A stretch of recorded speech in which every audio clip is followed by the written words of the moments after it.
let us move on. Ah, here we go, guys. Everyone's favorite. Everyone's favorite, guys. It's Mesmer. Wow. After watching Mesmer builds develop following our last update, we have a few more adjustments for both Chronomancers and Mirages. While we think that Signet of Inspiration's new functionality is working well, it's a little too strong, so we're slightly reducing both the recharge time and the extension of the boon duration. This still leaves it a little on the strong side, but we don't want to remove it entirely. Similarly, the Danger Time trait ended up being too strong. We've been seeing some very high damage numbers coming out from Chronomancers who are also bringing support skills. Lowering the Defiance bar damage on Signet of Humility made it fairer when compared to other Defiance breaking skills, but left it in an unsatisfying place due to its high recharge time. Yeah, it was totally useless. We're lowering the recharge time in PvE areas to allow it to be used more frequently in situations where additional Defiance damage is needed. Finally, we're slightly reducing the duration of the Mirage Coat dodge in order to make it more like the normal dodge move. When we first built the Mirage specialization, we felt that the dodge window had to be larger than a normal dodge in order to compensate for the fact that the player doesn't move with the dodge. As players have become more accustomed to the specialization, we found this advantage is no longer necessary. Coupled with the super speed that's granted by the other minor trait, the Mirages can travel significantly farther than a normal dodge while attacking. This change does not affect the window for an ambush attack, which has always been on a separate timer. Wow. Okay, so let's talk about the you know what? Let's do chrono first. Let's do chrono first, seeing as that seems to be at the top. Tides of Time. This skill's collision logic has been updated to reduce instances where the projectile can be unexpectedly destroyed. The returning wave now returns towards the current location of the Mesmer rather than trying to predict the Mesmer's future location based on the movement speed and direction. This skill now applies quickness while traveling outwards and alacrity while returning. So this is a pretty difficult change to evaluate here. I think the main consequence of this is that it makes Mesmer slightly more annoying to play in PvE. This is again mainly a PvE change here. To be fair, like the quickness going out actually might be quite nice in PvP, right? Because you run shield on this AIDS chrono build. You can be able that you can use quickness, right, and then like bam, you can insta grab well people or something like that, or like you can use that with you use that and then Scepter 3 someone immediately. Ooh, that's nasty, boys. Tides of Time hit them with the stun. Quickness Scepter 3. Ooh. Oh, that's nasty. Actually works out quite okay. Use Tides of Time, CS double wells. Yeah, the thing is, you don't really want to use double wells, right? That's the thing. Like, you want to try and run Mimic here.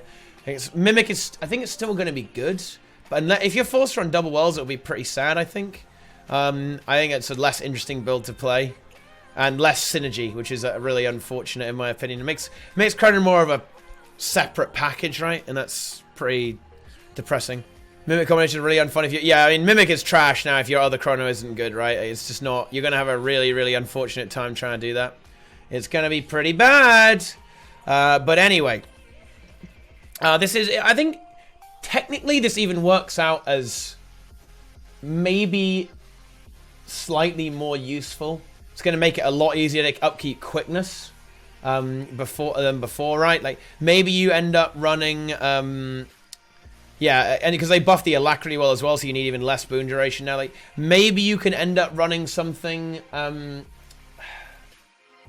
where you run like Mimic, Signet, and Well of Recall, actually, something like that, and get away with that. Because like the two Chronos will stack so much quickness, right? And with the Time Warp as well, you'll have loads of quickness uptime. So that's probably something you can do there, because I think mimicking Signet is still really valuable, actually. It's still a very powerful ability. So, as long as your Chronos are good, the way it's probably going to go is something like Tides of Time, Time Warp, Well of Recall in CS or something like that, right? Well of Recall, they buffed that to 25 seconds. Basically, we've made Chrono. We want you to run those wells. Get on those wells. And the last change for Chrono, well, some of the last changes, Signet of Humility Reduce the recharge time of the skill from 3 minutes to 2 minutes in PvE only. Yep, this is a lot better now, and actually might compete. I can see it's actually seeing play now, as before, like it was trash, right? It does 600 break damage, which is the same as Gravwell, but Gravwell had a 9-second cooldown. This had a double the cooldown of Gravwell, right? Now, the fact that it's instant with an extra 30-second cooldown, it pays off. I think it's fair. Can definitely see some play, I think. Yeah, it might even be really good, to be fair. Like having one Mesmer with this, like for easy, very quick break bar action. I like it. Sign of the Ether is basically a chrono targeted change as well. More so in PvE than anything else, of course. This basically means that you can't abuse the aftercast in this to kind of continuum split it. So you can get an insane burst of and summon a massive army of clones. It turns out, you have to take my word for it, guys. You have to take my word for it. Lufty's already tested this. It basically turns out the same. Snowcrow's Nico has told us about this. Basically, it doesn't make any difference unless you get another continuum split in your burst. So basically, almost nothing actually changed with regards to this. And I guess this was technically an unintended interaction. And it was insane burst. Like, it turns out that Power Chrono was basically good. It was basically good everywhere. Power Chrono was very, very strong. iPhysics, thanks for the sub, dude. 19 months. Fucking god. What a legend. 19 months. Holy shit. Signet of Inspiration. Lowered the extended durations of the boons that the skill grants from 5 seconds to 3 seconds. Lowered the recharge time from 30 seconds to 20 seconds. What does this mean? So, 5 seconds to 3 seconds, right?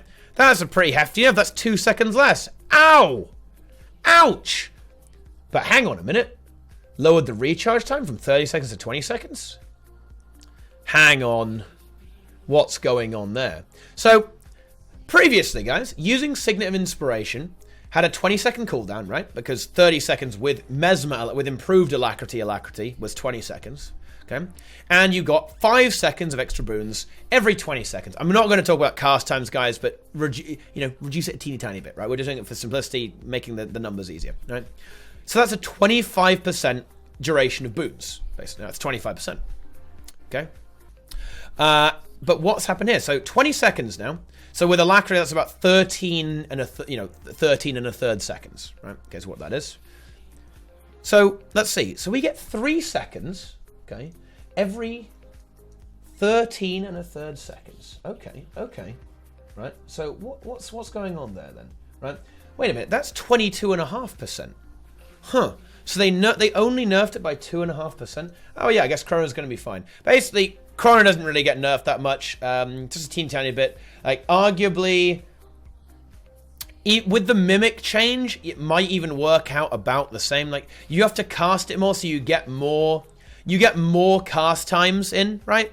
So you have to spend more time casting it, so it is actually slightly worse because, like, you're wasting time. You're not attacking when you're casting it. You're not recharging it while you're casting it as well. So it is a nerf. Like, overall, we're talking about, like, it's probably about 10% nerfed, like maybe a little bit more than 10%. But Mimic kind of makes up for it because you can mimic it more, maybe if it works out okay. Adding 3 seconds over 5 seconds is an interesting one. Like, if the boons run out in that time, it will be compromised. So in other words, if the boons won't survive because of the slightly shorter thing between the two, like normally at the start of the fight, you have this massive spike of boons because everyone mimics the signet, right? You get an insane amount of boons. You get 3 signets per Mesmer at the start of the fight. Now you won't get as many. So this is how this actually gets nerfed, guys. It isn't much of a nerf to the actual power of the ability, but because of Tides of Time, it actually nerfs Signet as well, because you don't get to use Signet in Continuum Split, so you miss out on some Signets there. So at the start of the fight, you're not going to have this insane boon influx anymore, right? And that's kind of where the nerf comes into play. And again, if the boons run out, it might make them run out a bit more now because you don't get this big spike in duration. So, but not really much of a nerf. Chrono is still fine, guys. Don't worry about it. Don't panic. And there you go. Mimic reduced from 40 seconds to 30 seconds. With regards to Signet of Inspiration, that is that's a change from 70 seconds to 50 seconds, right? Because before the way Mimic works is when you mimic an ability, it increases Mimic's cooldown by the cooldown of that ability. So if I now go ahead and mimic Signet of Inspiration, right? My Mimic is going to go on cooldown for 50 seconds.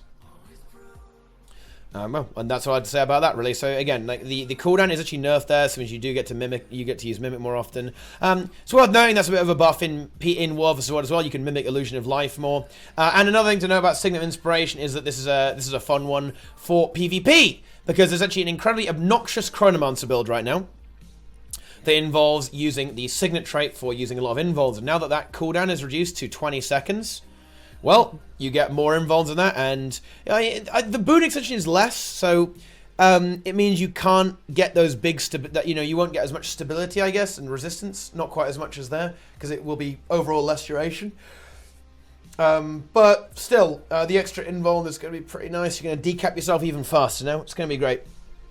It's going to be great, lads. Okay.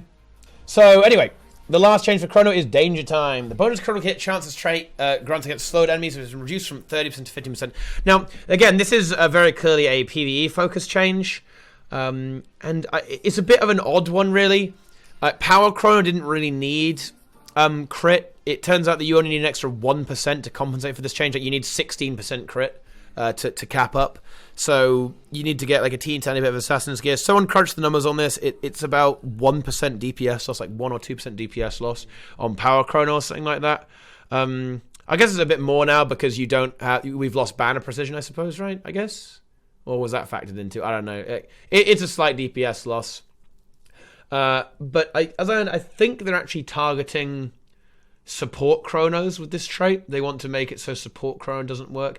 But then again, support chrono also crit caps pretty nicely, honestly. And you run a similar setup, actually. You barely run any fucking boon duration now. So it's just like a smattering of Diviner Gear with Firebrand runes. So again, it's a bit of an odd change. I think the actual really strong part of this trait is the ferocity on your clones, on your phantasms, right? So that's actually the main issue on this one. So it is what it is, right? If anything, they should reduce that. If they reduced that, though, that would have probably smushed the build. But I don't know. It is what it is, right? It's reduced it a little bit. I guess that's how it goes, right, guys? I guess that's how it goes. There you have it. Yeah. What have you opened by mimicking Well of Action outside of CS? Well of Recall as you get Alacrity, so TOT and CS and SOI. That will be an interesting one. Well, I mean, you could potentially like you don't need to mimic it. Like you could just precast it. Maybe you could. Is it actually the time of precasting, boys? That you could maybe do that. Like run in and start using it, but then if you don't make it to the well, you're fucked. Like this is one thing that I'm not the biggest fan of with how they're balancing Chrono. They've added a lot of things that if you don't get this one thing, you get absolutely destroyed, right? Like if you miss that well, if you miss that Tides of Time at the start of the fight, you are absolutely deleted. I kind of feel that ArenaNet is. They're not really sure what to do with Chrono. I would say it probably should have just been left alone, to be honest. It wasn't really... Just deal with it. It's going to be there forever. Just buff... Fuck it. Just make Alacrity Renegade OP, dude. Just, like, buff the fuck out of the Firebrand shit, you know? Like, don't make Chrono annoying, right? And I feel like Chrono is on the road to annoying, if that makes any sense, right? Eventually, the class is going to be really... finicky, right? Really gimmicky to play, and I think stuff like this is pushing it in that direction with Tides of Time and like with the Signet change and stuff like that. Like it's like I do like the boon extension. It's more flavorful, but you get so little feedback on if you're actually doing your job well. This is a lot of complaints that a lot of chronos have, and I do empathize with that actually. Like if you don't know if you're doing well until you see the log, really, okay? Before, it was very obvious if you're doing your job well. So, Chrono is becoming a bit floaty, right? A bit floaty and finicky to play. And I do empathize with that. And I think ArenaNet needs to be careful with adjusting Chrono any further, right?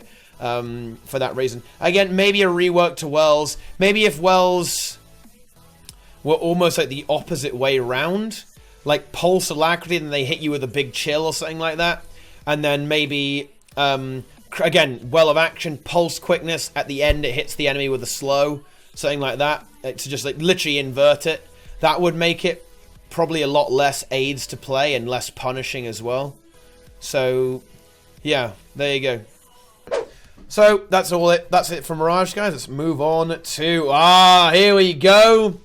Let's get to a good class, shall we, boys? Let's go. As we continue to update the Necromancer, we've been looking into each of its elite specializations and moving them more towards their expected roles. Scourge applies a bit too much instant corruption pressure in large group World of the Sword settings simply by laying down shades. We've reworked on corruption and renamed it to Herald of Sorrow to address this. The rework trait now acts more like a delayed version of Boon Corruption that also grants an area of effect barrier. Reaper has seen an excessive loss of damage with the update traits in late last patch. We'll be pushing some of its damage higher through skill updates in PvE, but we'll be mostly leaving it alone in comparative modes, as all the Necromancer specializations have a healthy representation in competitive game modes. Nightfall, guys. Nightfall. This has been increased by 50%, guys. 50% damage increase on this, which is really quite something. And let me show you, because it's... Okay. So now, the base tooltip damage for this ability is 1.1k, right? That's pretty strong. So it's going to pulse 4 times. Think of this as nearly 5k, right? Nearly a 5 goes about 4... Yeah.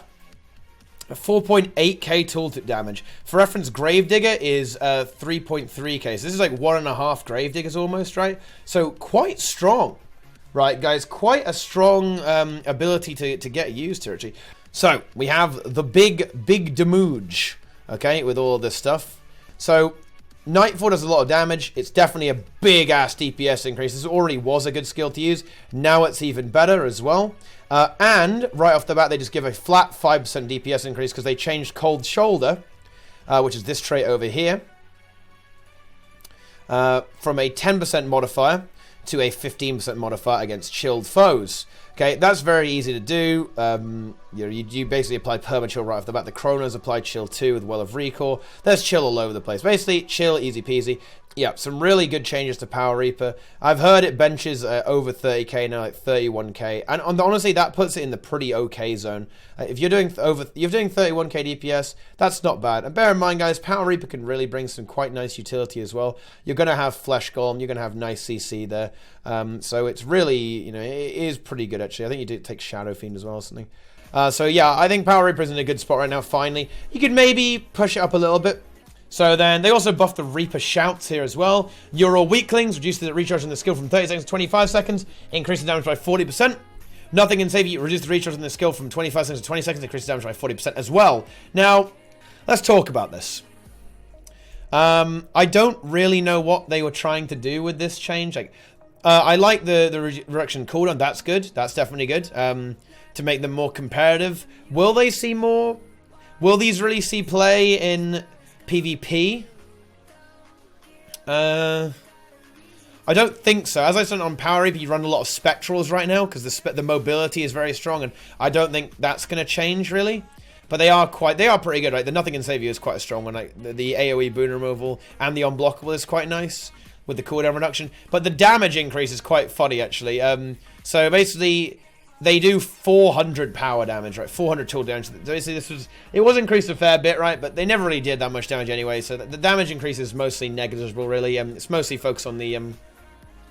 Although to be fair, I actually remember Nothing Can Save You doing a fair old crit, like over 1.5k crits in World of the Sword, which is not too bad. So I guess it's not, a DPS increase is pretty hefty. Maybe it will do like 2k damage now, but probably not even 2k in PvP. It'll be a little bit over 1.5k or something like that. Well, it's hefty, I suppose. It's a bit hefty, especially with the boon up and the Vuln and the unblockable. So yeah, nice changes there. Like hopefully they seem some play, but I don't think you're really going to see this played in PvE. Like you're not going to use this in PvE. Maybe in PvP. So let's go on to Scourge then. Scourge. So they tried. I don't know what they tried to do here really. Desiccate. Removed an unlisted whirl finisher. Wow, I've never noticed that before. That is weird, though. Reduced the casting time from 1 second to 0.75 seconds. Increases the damage by 150%. The skill now grants 2% bonus life for each foe it strikes. So this is an attempt to make this skill not horrible. I'm pretty sure it's failed. But hey, you never know, right? So now you get a minimum of 12% life force. Up to 20%, which is pretty good, actually. That's 1% per second if you use it off cooldown. Better if you have Static Stirring, and even better if you have a Lackery. So that actually might be not bad for Life Force generation. But I think this is still so weak, though. I think it's really, really weak. Borderline useless ability, actually.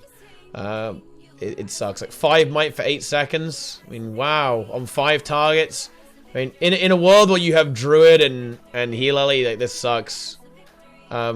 It's not good, guys. It's not good.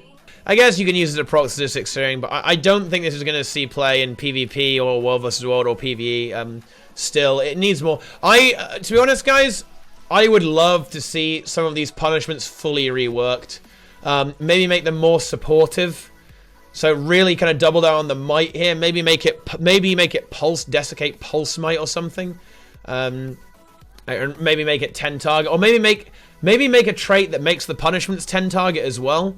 But maybe a support trait, like, so not a damaging trait. Like maybe move sadistic searing to minor or something like that.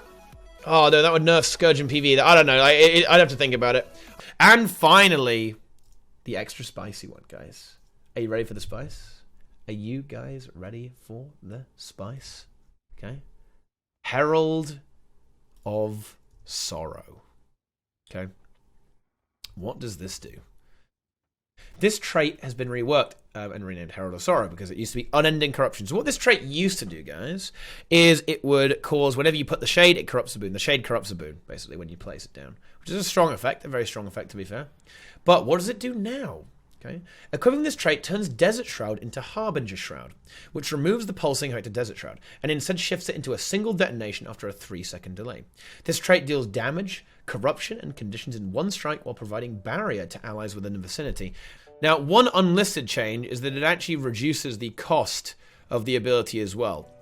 Just as a fun fact, it actually it reduces the life force cost as well. So if we go ahead and show this, I can show you guys. So life force cost right now with the trait equipped is 3.2k. Okay, and if we take the trait off, it's 4.6k. So this is actually a direct buff to Plague Doctor Scourge because it means you can use this ability more readily, and it makes it your ability is cheaper to use. So right off the bat, I think using this trait on Plague Doctor is pretty good. So again, hybrid maybe a little bit better. Okay, and also it's a nice buff in my opinion to heal Necro. Okay, so on heal Necro you'll run something like this, right? And what does this do? I'm in full Magi gear right now, guys. Let's use some food. All right, so with food equipped, full Magi with Mercy runes here. I'll just make sure I've got the right stuff here. Yep, I do indeed. So here's all that. All right. You will give a 5.2k AoE barrier to 10 people when this detonates, right? So here's Dead Hollow, right? Let's put the shade on him. So if I hit this ability here, Harbinger Shroud, then after a few seconds, that's what it looks like. After a few seconds of delay, I give him a 5.1k barrier. Wow.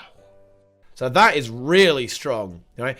But there's something really important here, guys, as well, for Heal Ellie. The detonation is after 3 seconds. This gives you more control over when you enter and exit Shroud. And this enables us to use this trait, Life from Death, right?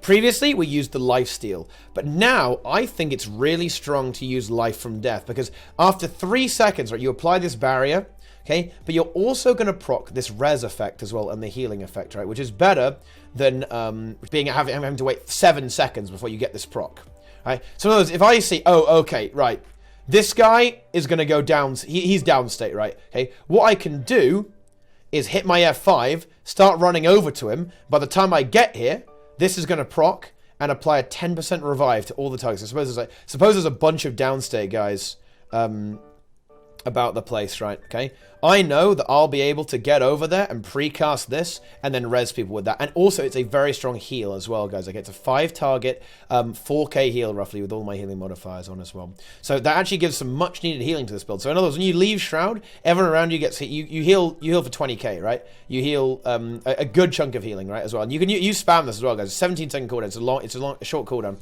And in addition to that, you also have an additional source of barrier that you can precast, right? So if I know VG greens are coming, hang on, let me just get gain some life force here real quick. Okay, if I know that a VG green is going to detonate, check out what we can do, lads. Okay, check out what we can do. So here are some players. Oh shit, the VG green's coming, lads. Oh, F5. And then F3 as well. And you can just apply... You can cap out basically any class on barrier. Simple as that, right? With 2 abilities. You will max them out. So you can absorb so much damage with this ability. It is insane, guys, how strong this is, right? This is, in my opinion, quite a big buff to heal Necro, but what I particularly like about this, and this is we'll talk about it in the other builds now as well, it's also a good design change, because now it's going to really reward you. Okay, it's going to reward you for being good at the game, right? Like, in other words, if you're able to get a good precast and coordinate your barrier well, this is going to require skill, guys. You need to get that, manage that 3-second wind-up time, okay? But what you can do is you can really maximize your effectiveness by being good at the game, right? Okay, if that makes any sense, right? You can You can use your goodness to really carry your team now, coordinating that by predicting damage, sustaining the team, right? Healing people up by leaving Shroud, right? Running over to someone as they're in the down state, right? And then rezzing them with this. Like, by the way, guys, the rev power is a big deal, dude. Yeah, it's overkill on most classes, yeah, but that's actually a good thing, though. Because you want to cap out on the barrier, right? Okay? This trait is amazing, right? If you can actually get value of it. Before on Scourge, you couldn't really get value out of it because it was Shroud was too long. It was twice as long, pretty much, which is really awkward to use. But with this, now you can actually use it to res and heal people. And trust me, guys, an extra 10% res is a big deal. Okay, especially when you have heal modifiers. For example, we have got 10% from transference and 10% from healing food, and then another like 12%, like another 10% from this. So we've got 30% heal modifier. That's going to be a 13% revive, roughly. Bit over that. So in addition to all of our other shit, you res people even faster, you heal people more as well, and you barrier people more. This is a pretty big buff for heal Scourge. I think particularly the hybrid as well. Now, how about it in the other game modes though? In PvP, I would say it's useless. If someone's gonna not dodge this, right? Look at this fucking tell, boys. Okay. If you don't dodge this, you're like a mega chimp. Seriously, I don't have to tell you guys. Like, yeah.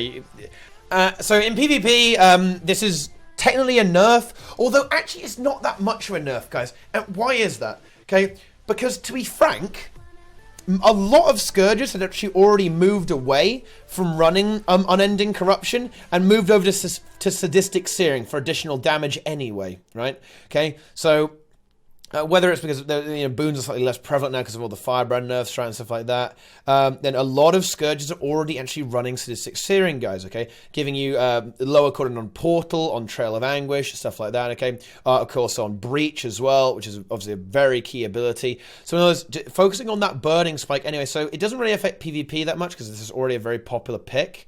Yeah, again, Scourge in PvP is still really great. It's exactly the same, right? With the Balthazar rune as well, it's a really high damage output.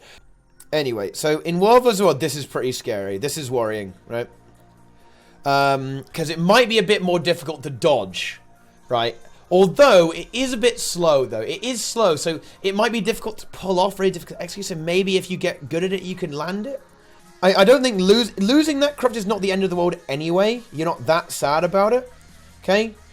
That is it with regards to Necro. So yeah, I like those changes. I think some more things could... I'm hoping some more stuff next time around, but some good stuff. How many days in a row are you going to ask me if you're a joke? Well, I mean, no. However many it takes, Ben, okay? However many it takes. Okay? I'll take that. I'll take that burden for the community. Ranger, boys! Ranger.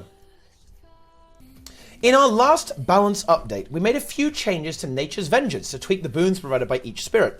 In this update, we've applied major changes to the spirits themselves. Active spirit skills are generally not usable due to the high cost of sacrificing the spirit and the localized effect that the sacrifice causes. We're changing these active skills to teleport the spirit to the player's location before the spirit uses their skill. Additionally, we're removing the 100% health sacrifice. In exchange, spirits no longer have preset time durations for how long they can stay alive, and instead lose health as they passively enhance allies. This is intended to provide a more dynamic gameplay experience than their current cast and recharge functionality. Of course, spirits can be used in this manner, but proper use of the ranger's healing skills and more powerful active skills to reposition and attack with the spirits will yield strong results. And we'll go through the druid stuff first, I guess. And talk about the Soulbeast stuff afterwards. This is exactly what this is going to do. Very big brain by ArenaNet. I was not expecting this at all. I actually thought they would leave them as like hard AFK abilities for the rest of time. But actually, ArenaNet like hard big brained, and they didn't do that. They activated their minds, and they actually made a really good change. Actually, yeah, this is a very good change. Yeah. That's all I have to say about it. Really, it's a very good change, and it's going to make before. When you played Druid, you actually had no utility slots, right? Because a lot of the time, in most, say, a lot of pug groups, you would literally be running this, guys. Like, this is your utility bar, right? AFK ability, AFK ability, AFK ability, AFK ability, AFK ability. That's it, right? So, there you have it. But anyway, so this change of spirits really, it's gonna... What I like about it is it adds skill cap to the cast. Like, in my opinion, Druid was one of the least mechanically demanding classes, really. It was all about understanding when you're supposed to use your abilities. And now understanding positioning is going to be really important. It's going to be a really important thing. Like using those abilities wisely to apply those wounds, apply that protection, apply that vigor is going to be a really big deal. Personally, I really enjoy that. I think that's a fantastic change to all these spirits here as well. Like, spirits have been reworked as follows. When a spirit pulses its passive effect, it loses health equal to a percentage of its maximum health. 7.5% for non-elites and 3% for elite spirits. So, in other words, the duration of spirits, right, is now, pretty well. How often does it pulse, actually? It pulses every 3 seconds, right? So, right now, spirits will last for 40 seconds by default if you don't heal them. And the elite guy, how long does the elite guy last? He lasts for 100 seconds, right? But if you take Nature's Vengeance, that reduces it, but we'll get to that later. The effect radius of a spirit's active skill has been reduced from 1,000 to 600 for all spirits. Spirits now die automatically if the ranger moves away from the spirit beyond a range of 5,000. Spirits also die automatically if the ranger transitions between the water, travel, and natural. That's never really going to be a problem. I think even on Doom, that's not a problem, so you don't have to worry about that. It's just kind of it's to make sure that again, that you have to be careful with your position. You can't just like and it's also to like clean it up if you run too far away, I guess. It's more of like, almost like a quality of life thing, okay? And the actives don't kill the spirit. The spirit then teleports to you and then uses its active skill. So it teleports you, then uses it, right? So in other words, you teleport the spirit and then it applies the boon, then it reses, right? Or whatever the spirit reses, okay? These skills now have a 0.25 second casting time. The recharge time of these skills remains at 20 seconds. Now, this is actually a pretty interesting buff to Water Spirit, right? Because that means you can actually use its heal. So the thing about Water Spirit, guys, is that previously, if you use its heal, it would kill itself, right? So you would lose that regeneration application. You'd lose the passive effect. Now, you can actually use this to AoE heal, which is actually really strong. It's a really good thing to be able to do. And it feels damn fucking good, boys. Okay, so you're going to get that big AoE heal. It's not the biggest heal, but it's better than nothing, right? Charges up that CA, boom, boom, boom, boom, boom. And as you can now see, guys, each of these spirits now applies a boon. So, Aqua Surge from the Water Spirit is regen. Frost Spirit is back on Might. Vigor from Sun Spirit, Protection from Stone Spirit, and then Stability, of course, from the Elite Spirit. And the durations are actually pretty solid on this. I've got 95% boon duration. You want to push that to 100% typically, so you just whip out some old infusions, right? And you'll be good to go. But so you'll be 6 seconds of Stability, 6 seconds of Protection, 6 seconds of Vigor, 16 seconds of Might, and 10 seconds of regen. So you'll easily be able to keep up perma regen, right? At least on your subgroup, you're going to toot the horn for 10 seconds there. This is 10 seconds. The chrono is going to extend it for you. I don't know why. Oh, yeah, I had fun because I was playing around with some pets, wasn't I? That's why. So loads of regen. So regen's fine. Vigor is fine too. Bear in mind, guys, actual cooldowns are 20% lower than they should be because of Alacrity. So in other words, this is actually 16 seconds. So your Vigor uptime is it's a bit over a third. Right, a bit over a third. It's about 40% uptime, I believe, actually, with that. With the chronos, that will push it to almost 100% more or less, that's very solid as well, of course. Okay, protection uptime is easy. Stone Spirit still applies 6 seconds every 10 seconds, right? So protection uptime is very easy. That's already 60% just from the spirit. Like with the active, that's easy 100%. Honestly, you probably won't even... You'll use this for repositioning, really, not to actually proc the protection. You won't need it with all the signets or the shield 4s and stuff like that. There's no need to proc that, I think. And the vigor, though, you'll want to use a lot, right? You're going to want to use the vigor. I guess it's DPS increase too, right? Because it applies the burning as well. Again, the cold, you don't need the might, really. You don't really need the might. Actually, does it? Is that might pulsing? Hang on, let me see. Is that, how much might is that? Or is it just, is it? Yeah, yeah, the chill is the pulse, right? The chill pulses, right? So the boons here are really useful, and the stability one is particularly interesting, because what you can do here is, oh no! Oh no! Mia Sun Spirit is in the down state! Drah! And then boom, the spirit teleports over, and drah! Boom. Also applies stability. This is, I actually consider this a buff. Like, being able to control this is really going to reward good play. Like, again, the druid can immobilize now by porting this thing in. Like, this really promotes skill in my opinion. You can blind ads with this. You can chill ads with cold snap, right? You can use this to do a burst heal on your team with the Wall Spirit. I actually really like it. And I actually really like the change to Nature's Renewal, actually. Being able to constantly revive, I think, is a really big deal. I really, really like it. The fact that it's now less like a full hard combat. You can get a full hard comeback, especially if you... It's like, say if there was like 3 downstate people around here, right, guys? Okay, if I go to the midpoint, right, and then I port him over, right? Then I can still get all of them as well, right? Instead of just being anywhere nearby. And it's also quicker as well. I think it's a little bit quicker. Like before, the spirit was really fucking slow, right? But now it does appear to be a bit faster. And as you can see, guys, what you can actually do is you can heal them, right? So you can keep these guys up forever, right? Okay, as you can see. So this is a pretty big deal, isn't it? Right? You can keep these fuckers up forever. So in other words, you can keep using your Frost Spirit. You can keep using everything, right? That's, and look, as you can, wait, what's he regenerating from? How is this guy healing? Oh yeah, the spirit's healing him. Yeah, of course, yeah. The spirit is healing the other spirits, right? That's a bit spicy, isn't it? Yeah, so that you get some like big over, and also keeping the nature spirit up, guys. It also AOE heals, right, on 10 targets. That's really worth noting, in my opinion, because that's just like a little bit of extra passive. Not the strongest, right? Obviously, it's only 140 for a second, but dude, it's free CA, right? You'll see it's actually charging my CA, guys. You can see that. So again, you're gonna have insane busted CA regen with this stuff. So it's really, really good. To be honest, this is arguably a buff, to be frank, actually, for Druid. In fact, I would even say almost certainly a buff. Like, it gives you more utility, more control over your spirit uptime. You're easily going to get 100% uptime. More CA generation, because you can have your elite spirit up pretty much the entire time. Okay, you're also healing your spirits, guys, which, of course, hang on, let me just quickly expend some CA here. So, if I heal this spirit, right, it generates CA, right? But it's going to give me CA. So in other words, you get more CA generation. Boon uptime is the same. You're still going to have perma-prop, mostly perma. Vigor might suffer a teeny tiny bit. It'll be vaguely perma, I think. Yeah, it'll be pretty much perma. Perma-prop, perma-10-man regen. More healing, guys, because this guy, you can now actually use the water spirit to sustain the group, right?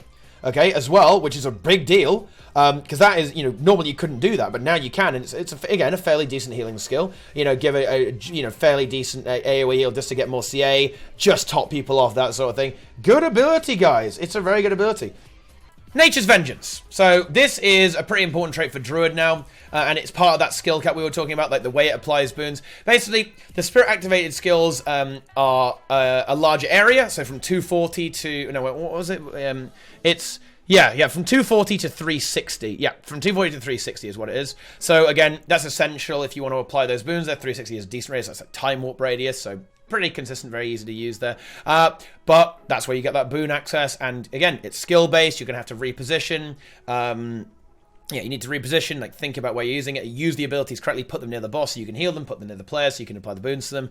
Stability, vigor, protection, job, done. Okay, and it also makes them die a bit slower as well by 33%. For example, their base duration, like we said, is 40 seconds. If you take this trait, it's up to 60 seconds, right? Because their health loss is reduced by 33%, so it's from 7.5% down to 5%. So in other words, they'll now survive 20 pulses. Oh wait, no, wait, what the fuck? Yeah, 60 seconds, because they pulse every 3 seconds. Yeah. So it's, every 3 seconds. And the Nature Spirit lasts even longer, because how much does he take now? He's now 2%, so this guy's around for fucking ages. He's around for 150 seconds, only 3 minutes. Okay, this guy's going crazy. So he dies really slowly. But anyway, there you go. So yeah, very strong trait, very interesting, much better. Honestly, arguably a buff. to be frank, especially to the Nature Spirit. Nature Spirit stability is now consistent, which is better. And, to be honest, like, the Revive is... You don't have the... It has the same insane comeback potential. The radius is smaller, which does suck a bit, but you can actually multi-use it, and it continues healing, so you'll always have this extra CA generation. So, it's really, really good. Really, really good. This goes in with the PvP trait nerf here as well. What they've done is, guys, leader of the pack in PvE, and it used to be in PvP, it's 150% duration. Now it's 120% duration. So we'll just hop into PvP to have a look at these stuff. Look at this stuff, right? Bear Stance, duration up 4 to 5 seconds. With the trait, it's now 6 seconds. So we need to know some context for this. So leader of the pack increases personal stance duration from 120% now. It used to be 150%, which was pretty crazy, right? You'd end up with Dolyak stance in like 9 seconds, okay? Now it's going to be considerably reduced, right? So let's actually think about this. So Bear Stance used to be 6 seconds in PvP. It's still 6 seconds. They gave it an extra second, so the duration reduction here gets cancelled out. So quite a strong ability, to be fair, especially with Stance Share, because you can share it onto allies, and they can also get rid of some Condi clones. Although, what happens in if you share it? Do they get 2 seconds of the effect or 3 seconds? That's kind of weird, because it's 2.5 seconds Stance Share. But anyway, that's a bit weird. Bear Stance, again, probably won't see play. Like, when you're on Soulbeast, you're typically going to be 1vxing, right? You're going to be on your own, so you don't really get value up the stance. It's more about the duration. And in terms of condition removal and overall healing, typically you go in for Troll Unguent here as well. Because when you play this build, you play Beast Mastery, I think, right? And Wilderness Survival, right? So you take Wilderness Knowledge and Lesser Muddy Terrain. So what this means is that you've got a very short cooldown, 20-second cooldown on this, very, very high healing on this, 8 pulses of 1.2k health, and it removes 2 conditions right off the bat, and then you get another proc of this Wilderness Knowledge trait using Muddy Terrain, right? So it's going to be 4 conditions removed with Fury and that Immobilize, so really, really strong heal. So again, I don't think Bear Stance is going to see play. However, what will still see play is probably Dolyak Stance, but that gets nerfed quite hard here, guys. So it goes from 6 seconds to 5 seconds duration, right? But bear in mind the trait as well, guys. So the trait used to make it 9 seconds long, right? Ouch. And basically, Dolyak Stance gives you stability and 33% damage reduction across the board, condition and power damage, okay? And removes all the conditions and makes them immune. It makes you immune to them. Absolutely insane ability, guys. An absolutely crazy ability. I don't know why they buffed it, honestly. No idea. And of course, the damage reduction, guys, is unremovable. Bear in mind, you'll have protection as well, okay? And protection will stack with this, so you end up with 33% damage reduction, then another 33% on top of that. Not 66, about 50% probably. About 50%, something like that, okay? Very strong. But duration is down 3 seconds, so quite a nerf, actually. 33% duration reduction, thanks to the leader of the pack trait there as well. So, yeah, definitely had it coming. Will it be enough? I mean, maybe not even. Like, honestly, I think Soulbeast is still going to be really good, even with all these changes, to be honest. And One Wolf pack is down as well. They've reduced the casting. It's really fast. Actually, how fast is that now? What? Yeah, pretty quick little cast time, and it goes from 8 seconds to 6 seconds again. That's going to probably going to heavily reduce like the spike damage it can put out, and that's from so 6 seconds, much shorter, right? So, but previously you'd get 12 seconds, 8 times 1.5, right? So 12-second One Wolf pack. Now it's going to be 6 times 1.2, which is 7.25 seconds according to this. Yeah, so there you go. It's like 7.2 or something, isn't it? So yeah. 5 seconds lost there. So again, it's going to considerably reduce that constant damage output that it would have. You're still going to be able to spike people if you connect your Axe 5. Typically, you'll play Axe on this build, guys. If you can connect your Axe 5, you're still going to get a really nice spike off this. And it'll be even a less clunky to use, right? Because they heavily reduce the cast time by 0.5 seconds. That's a big deal there. But it's more like that constant pressure it would keep up, right? By throwing axes at you, or like, landing that big Axe 3. Even after it's got its burst up, it will just keep doing it. It will keep hitting you. That one, it will just keep hitting you. So a good change there as well, right? Like a really good change. I do like that. Very good stuff there from this change. Like, it's good to see that toned down. To be honest, I think Soulbeast still needs a bit more. Like, the Ecto is still insane. Like, the Ecto is really strong. You get from the Piggy to get that. Or every boon in the game is really, really strong. All the evasion it has, all the sustain, the invulns it gets. It's still going to be very strong. Like, as the chat is saying, you take the second skin shit, right? So you're just going crazy with this, big boon. Big memes, okay, like really, really big memes, right? It's a very strong It's a very strong build, this Soulbeast setup, guys, and I think it will still be seeing a lot of play, actually. Like, maybe with Chrono, though, like, Chrono becoming more popular might shut it down, because Chrono, as I understand it, actually wins the 1v1. Or at least it should do, I'm told. So, that's a good thing. Well, actually, no, it's replacing one AIDS with another AIDS, but still, it's good to see some nerfs. I think it probably needs a few more, but ArenaNet's being a little cautious. That's fine, I guess. Yeah, it's not going anywhere. It's, you know, it's still here, so don't worry, Soulbeast mains, you're good to go. It's still around. Yeah. And I think that's basically it for Ranger. Oh, no, actually, no. They did nerf Soulbeast additionally as well. They actually nerfed one of the most annoying traits in the entire game, guys. Soften the fall. So what this is, it's a falling damage trait. Oh, how innocuous. Oh, wait. It also casts lesser muddy terrain when you use your heal skill. So not only, okay, do you get an extra 2 conditions removed and some extra fury, you also got immobilize and then pulsing slow, right? Which was, it lasted a very long time. It lasted 10 seconds, right? It would pulse slow every 2 seconds, and you'd get a 3-second immobilize, which was just, that was ridiculous, okay? 3-second immobilize on heal skill and a big AoE aids, especially when then they just one-shot you with Axe 5. Like, oh, I'm having so much fun right now, guys. Oh, yeah. Oh, it was enjoyable, wasn't it? Ah! Yeah, no. So that, yeah, great nerf here. 2 seconds off that. This trait had it coming. I am so glad they nerfed this. I'm glad they even realized they needed to, actually. So, yeah. See, ArenaNet, yeah? 140 IQ, right? Yeah, it's his mega AIDS. I'm really glad they got rid of that. It really deserved it, dude. And, yeah, good nerf, to be fair. That's a really good change. Still a good trait, don't get me wrong. Like, still a 1 second open pulsing slow is good, and the additional conditions removed. It's good, don't get me wrong, right? But it's good to see it toned down a little bit. 3 seconds was absurd. It was way too much, right? It was far too much. So yeah, that's mostly it for all the Soulbeast stuff, I think, except for the Condi stuff. So in PVE, Condi Soulbeast was in a really weird spot where, much to the dismay of Rocker, Soulbeast Cubed, which is SB, which was literally just swapping between 2 short bows, like mashing every button off cooldown, was actually the highest DPS Condi Soulbeast build. It was better than the much trickier to play, or not much, well, you know, it's still one of the you know, an entry-level build, a good player. Like a Dagger Torch, though, requires a little bit of finesse, okay? It's not like hard easy, right? It requires some finesse. Like, you don't want to cancel auto attacks that much, right? You want to try and finish it. You want to make sure you get the quick draw right. You don't want to interrupt yourself, right? There's finesse to it, right? But, you know, it's a harder build than Short Bow Cubed, right? Okay, let's just put it like that. Okay, Soulbeast Cubed is a ridiculous build.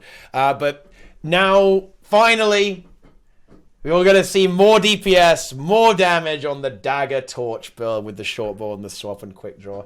So here we go. We see some very nice buffs here. Bonfire, burning duration up 25%, so 2 seconds to 2.5. So it's 5 seconds with 100% duration. Much better. That's going to be quick drawing that. Oh man, that is going to be good. Okay, and Ambidexterity now uses the PvP value, basically. They buffed it in PvP last patch. Now it's being buffed up in PvE as well. So in other words, in PvE, it used to give 80 condition damage, and then 80 if you've got a dagger or a torch, right? Okay? Now it gives 120 and another 120 if you're running a dagger or a torch. So in other words, previously, right, you would get 80 and then 80, so 160, right, with the torch. Now you're always going to have 120, right? So minimum plus 40 condition damage, and you're going to get another 80 while you've got your dagger and torch. So that's actually going to be a fairly significant DPS increase, actually, guys. Okay, so considerably stronger there, and that's going to push.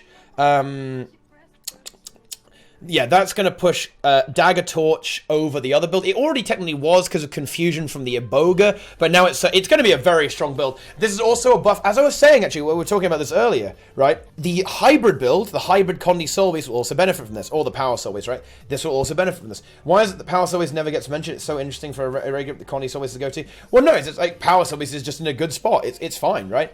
That's why it doesn't get mentioned. I mean, it's good to go. In fact, it's very common. It's the meta in fractals as well for its extreme burst. You'll often see it top DPS in fractals actually because of how much DPS it actually does with the burst. And it can also take a spirit as well, very easy. And again, you can do the same thing in PVE. You can take a spirit on your Soulbeast, or take 1 or 2 spirits even, right? And you don't doesn't screw you. I love hybrids, man. Hybrids are just fun, right? It's fun to play. But yeah, so that's good news for the Spirit Beast. Good news for Condi Soulbeast just in general. Yeah, just good.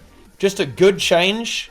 And, you know, ArenaNet getting work done. Yeah, they nerfed... Oh, yeah, one thing I forgot to notice. They nerfed the CC on Storm Spirit, which actually kind of sucks. Because you would actually use this on Samrog sometimes to help break people out. Unfortunately, that kind of sucks now. You don't want to do that. It's only 1 second days then from 3 seconds, so it's a harsh nerf. Alright, that's it for Rangers. So, in general, really great changes. Like, Druid... we're going to see who's a Papega Druid and who are the big brain Druids very shortly, guys. Yeah, that's real. It's got a lot more dynamic. Now you actually have utility skills on Druid. Really lovely redesign there. Soulbeast got the hammer it deserved. Probably not a big enough hammer, actually, but, you know, a nice little slap with the hammer. You know, it will still be around, though. Maybe it's where it belongs right now. I think maybe the Dolyak stance stuff is a bit extreme, like with the damage reduction on that. But other than that, it's okay, right? It's okay. And the Ecto. But the Ecto will never be gone, guys. Enjoy the Ecto. Embrace the Ecto. Okay. Yeah. Okay, the Ecto, dude. Yeah. Ecto.